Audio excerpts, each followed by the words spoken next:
Wala namang special na nangyari ngayong araw. Walang balita, walang panalo, walang fireworks. Meron palang panalo kasi nag-600 subs na tayo. Pero bukod doon, isa lang tong normal na araw. Uminom ako ng parehas na kape. Lumabas ako sa parehong daanan na lagi kong dinadaanan. Nakausap ko ang mga parehas na tao at ginawa ko ang mga parehas na bagay. At ngayon, nandito ako sa Fami Laguna.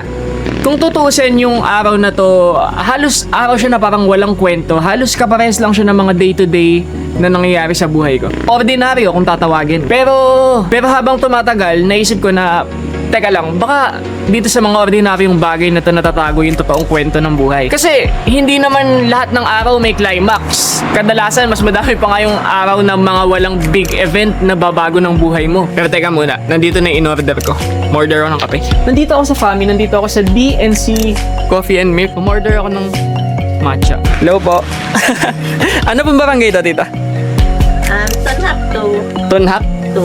Tunhak to. Umorder ako ng favorite natin. Siyempre, sa lahat ng pinupo natin, matcha tayo. Mas madalas, tahimik, paulit-ulit, at walang kakaiba. Pero doon sa paulit-ulit, doon tayo hinuhubog. Doon sa paulit-ulit kang gumigising kahit pagod ka. Doon sa parteng paulit-ulit mong ginagawa yung trabaho mo kahit parang walang nakakita. Doon sa pag-uwi mo sa pamilya mo. Sa pagkain ng kasama sila kahit walang engrandeng celebration. Naalala ko nung bata ako, lagi kong hinihintay yung mga special na araw eh. Yung birthday, yung bagong taon, yung Pasko. Akala ko dati, doon lang nagiging mahalaga yung buhay. Pero ngayon na matanda na, naiintindihan ko na. Ang Pasko, nagiging special siya kasi ginagawa ng mga matatanda noong panahon natin, ng bata tayo, na mag-effort para maramdaman natin yung magic ng Pasko.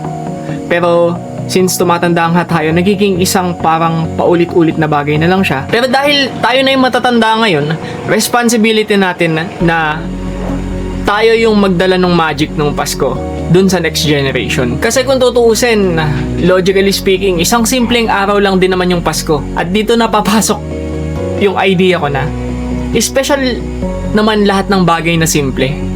Pero depende sa iyo yun. Hindi lamang yung mga tinatawag nating big events yung mahalaga, kundi yung mga libu-libong normal na araw na ini-spend natin sa buhay na to. At dun mo marirealize na yung mga normal na araw ay isa sa mga pinaka-espesyal na bagay sa lahat. Pero sino ba naman ako para mag-lecture, di ba? Isa lang naman akong batang naggagala na nagmi-milk tea.